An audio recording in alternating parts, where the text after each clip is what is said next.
introduce ETX Pharma to you today. We are a startup clinical stage company. We are at the moment in licensing 3 compounds for development. These are all to address the gastrointestinal market. We have a risk mitigated approach in that we've got compounds coming in at different stages. Now these are being in-licensed either on an exclusive basis to acquire or an exclusive basis to license globally. Our goal here is to bring these to a transition point or an inflection point that would allow us to either raise additional capital at an extremely good valuation or take the company public. We're taking both paths as we go forward. Our goal is to raise $10 million in seed financing to complete 2 or 3 clinical trials. The goal here is that we've got an expectation of several potential exit points. And I think most of you are familiar with the drug development process. We would look at potential exits at phase 2, or in one case we have a phase 3 asset where we could add a little more cash and go to a larger exit potentially. So I think the goal, the key point here is that we've got multiple points to potentially exit.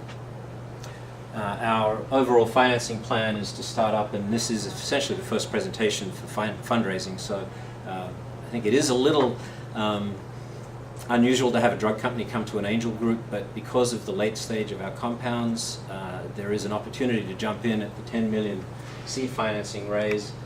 We're expecting to do a $25 or $30 million A round within 24 months, and this is on the back of successful phase 2 trials.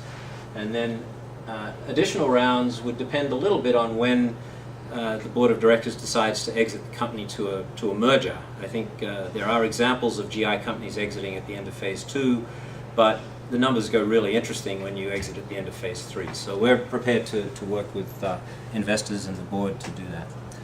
The team, full disclosure, Chris Koppel is on the team. We have some very key people here from regulatory chemistry, business development, and finance involved in the company. We have top MDs around the country. Jay Pashrikar is at Johns Hopkins, Bill Sanborn is at UCSD, I should say. We have other folks. Gino Ferrugia is at the Mayo Clinic, and Dr. Riley is a founder of one of the companies whose assets we're acquiring. So we are bringing together a team of people who know these compounds and know the space. I think it's it's an important part of our strategy.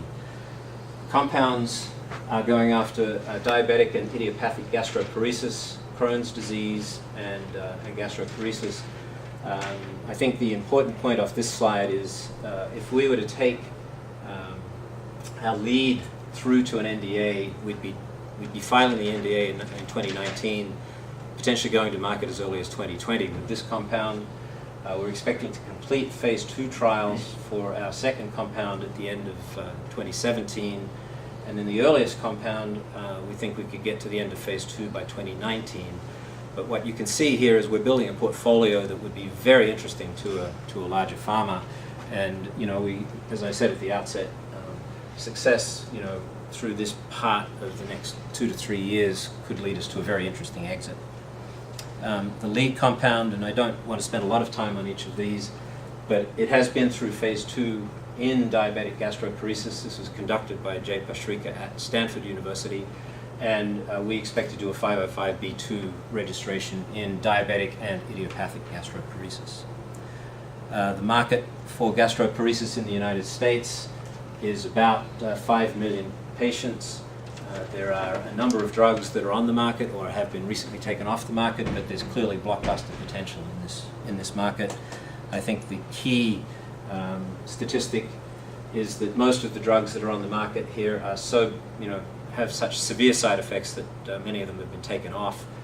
The one that is currently available for treatment is metoclopramide. Really no clinical evidence for its efficacy, and it does have permanent neurological side effects. So we believe that there's some real opportunity here. If you look at the other sorts of drugs that are out there, erythromycin, for example, is being used. It's an example of how unmet this need is. There are 2 drugs in development that we'd be competing against. One at GSK, which is in phase 2.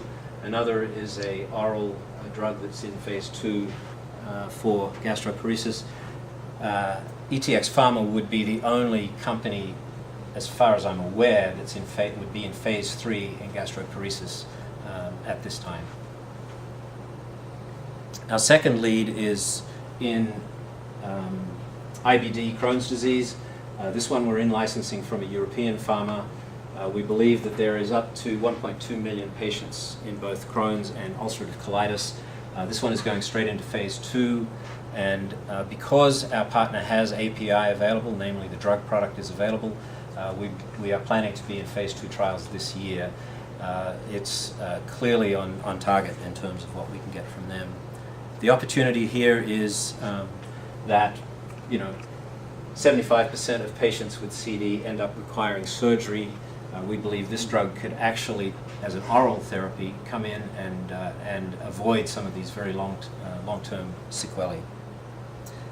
There are 5 classes of drugs that are currently used. Lead among them is aspirin, but there are some second-line TNF inhibitors that are out there that are intravenous. Our compound is in fact an oral form of this, so if you think about having a chronic disease like Crohn's, going into the hospital every 3 weeks to get an intravenous shot versus taking an oral pill, I think you can see the potential advantage of this compound. There are a number of drugs on the market here. Some of them have efficacy challenges, some of them have side effects, but there is a real push in the industry to develop more drugs in this space. Third compound is a startup compound from Amulet Pharmaceuticals that would address diabetic gastroparesis. In this case, it would deal with the non-responders from our lead, so we see it as a way to kind of block the franchise given the unmet nature of these diseases. If you look at the comparable companies that are out there, there are a number of companies that have either gone public or have been acquired. I would just point to Ironwood Pharmaceuticals, which broke the back of the IPO market during the downturn. They were essentially the only successful IPO in 2010 in the life sciences area, and they have an IBS drug. Our development strategy, and I think the key point here is that we have a number of shots on goal with phase 2 and phase 3 trials. We are currently sitting right here where we've acquired exclusive licenses, and our next goal is to move into obtaining INDs and then moving into the clinic. Initial sort of projections in terms of timelines, as I mentioned at the outset, is NDAs as early as 2019, which, if you think about the general timeline on drug development, it's well short of the 15 years that you've heard a lot about. We are seeking a $10 million seed round at the moment, and that would get us into our initial phase 2s for 101 and 201 product. So with that, I'll close and let you know that we do have full diligence documents available.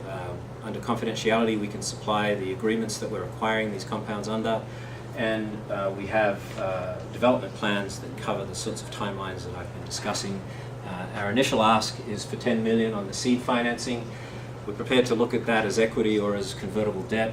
If it's an equity deal, we'd be willing to sell around 35% of the company for that at this point.